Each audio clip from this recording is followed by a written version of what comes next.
Hello everyone, welcome back to my channel Shiny Vlogs. तो आज के मेरे व्लॉग का जो टॉपिक है ना, वो बहुत ही ज़्यादा स्पेशल होने जा रहा है। तो आज हम बात करेंगे ईयर इन्फेक्शन इन बेबीज़। बच्चों में ईयर इन्फेक्शन के बारे में आज हम बात करने जा रहे हैं। तो दोस्तों, मैंने अपने बच्चे में जब ईयर इन्फेक्शन को पहली बार देखा था तो सीरियसली मुझे तो पता भी नहीं था कि ये कैसे हो जाता है, क्योंकि मैं तो अपने बच्चे को सही दूध पिला रही थी, सही पोजीशन पे रख रही थी, फिर भी मेरे बच्चे को इन्फेक्शन हो गया था। तो जब उससे हुआ तो हमने किस तरीके से उससे डील किया, वो मैं आज इस वीडियो में आपके साथ शेयर करूँगी। तो सबसे पहले ईयर इन्फेक्शन उन बच्चों को हो जाता है जो टाइम से पहले ही बॉटल फीड ले रहे हैं। जब बच्चे को आप बॉटल फीड देते हैं, ख़ासतौर पर रात के वक्त, जब बच्चा बॉटल लेके बॉटल में भर भर के दूध पीता है, ज़्यादा से ज़्यादा दूध पी लेता है, तो उसके कान में भी दूध जाने के चांसेस हो जाते हैं। और रात को पी के उसे बर्फ भी नहीं दिलाया और उसने बॉटल फीड भी कर लिया और फिर वो सो गया उसी वक्त, तो ऐसे में बच्चे को ईयर इन्फेक्शन होने के बहुत चांसेस हो जाते हैं।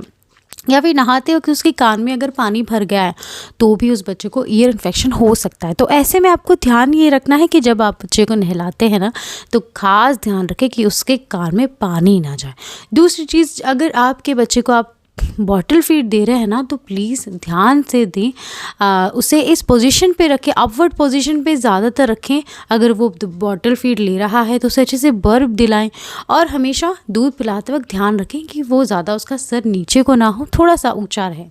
तो ये सब चीज़ों का ध्यान रखना ज़रूरी है। और अर्ली टाइम पे आप कोशिश ये करें कि आप बॉटल फीड बच्चे को ना ही दें, क्योंकि बॉटल फीड से इन्फेक्शंस होने के बहुत ज़्यादा चांसेस होते हैं। तो कोशिश करें कि आप कटोरी चम्मच का यूज़ कर लें, या आप अपने ब्रेस्ट फीड ही बच्चे को ज़्यादा से ज़्यादा दें। और ब्रेस्ट फीड भी अगर आप कर रहे हैं तो उसमें भी बच्चे को थोड़ा उसका सर ऊंचा रख के ही पिलाएं।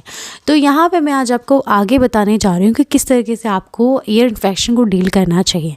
तो सबसे पहले, अगर आपका बच्चा कुछ सिम्टम्स दिखाएगा, अगर उससे ईयर इन्फेक्शन है, तो वो सबसे ज़्यादा रोएगा और अनकंट्रोलेबल रोएगा, क्योंकि वो ईयर इन्फेक्शन में बहुत ज़्यादा कान में पेन होता है और ऐसा पेन सहा नहीं जाता बच्चों से, तो वो बहुत ज़्यादा रोते हैं और वो कान बार बार खजलाते रहते हैं और कान खजलाते कान की तरफ हाथ रख के ज़्यादा रोते हैं। तब आप समझ जाएं और उस बच्चे का कान ज़रूर चेक करें। न्यू बॉर्न बच्चा हो या कुछ 2-3 महीने का भी हो, तो उस बच्चे के कान हमेशा चेक करते रहें कि उसके कान में कोई पस तो नहीं आ रहा, कोई म्यूकस तो नहीं आ रहा। अगर उसके कान में पस आ रहा है, म्यूकस आ रहा है, तो डेफिनेटली उस बच्चे को ईयर इन्फेक्शन हो गया। तो ऐसे में आप उसे इमीडिएटली डॉक्टर के पास लेके जाएँ और डॉक्टर उसको अच्छी मेडिसिन देंगे जिससे उसका पेन रिलीफ हो, उस बच्चे को दर्द से आराम मिले और साथ ही साथ उसका इन्फेक्शन जो है वो दूर होने में उसकी हेल्प हो जाएगी।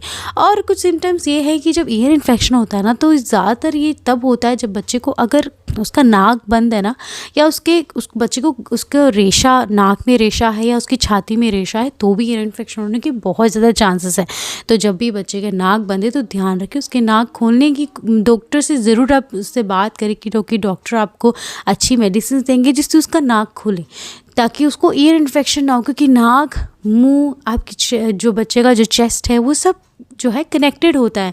तो ईयर में जो है ना, इन्फेक्शन होने के भी चांसेस ऐसे में हो जाते हैं, क्योंकि बच्चे का जो अभी बहुत सारे पार्ट्स जो है ना अच्छे से डेवलप होने होते हैं और बच्चा मोस्टली जो है लेटा होता है। अब हम हैं बड़े, जो एडल्ट होते हैं वो हमेशा बैठे रहते हैं। 6 महीने से बड़े बच्चे होते हैं वो बैठ जाते हैं, लेकिन जो 6 महीने से कम एज के बच्चे होते हैं ना, वो हमेशा लेटे रहते हैं। तो ऐसे बच्चों को ना ईयर इन्फेक्शन होना और नाक जमना, यानी कि हमेशा नज़ला हो जाना, छाती जमना, ऐसी चीज़ें प्रॉब्लम होना बहुत ही आम होता है। तो आप हमेशा ध्यान रखें कि बच्चों को जब भी ईयर इन्फेक्शन हो तो बच्चा बहुत ज़्यादा रोता है तो उसके कान ज़रूर चेक करते रहें और प्रॉपर मेडिसिन जो है वो प्रॉपर दिनों में लेना ज़रूरी है। और ऐसे करके आपका बच्चा बहुत जल्दी ठीक हो जाएगा और उसे ज़्यादा देर तक ईयर इन्फेक्शन की प्रॉब्लम भी नहीं झेलनी पड़ेगी। तो मैं उम्मीद करती हूँ कि ये जो वीडियो है ना आपके लिए बहुत ज़्यादा हेल्पफुल रहेगा।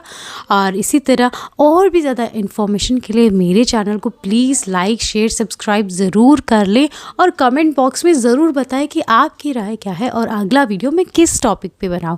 मैं उम्मीद करती हूँ ये टॉपिक आपको पसंद आया होगा, वीडियो आपको अच्छा लगा तो प्लीज़ लाइक करें। धन्यवाद।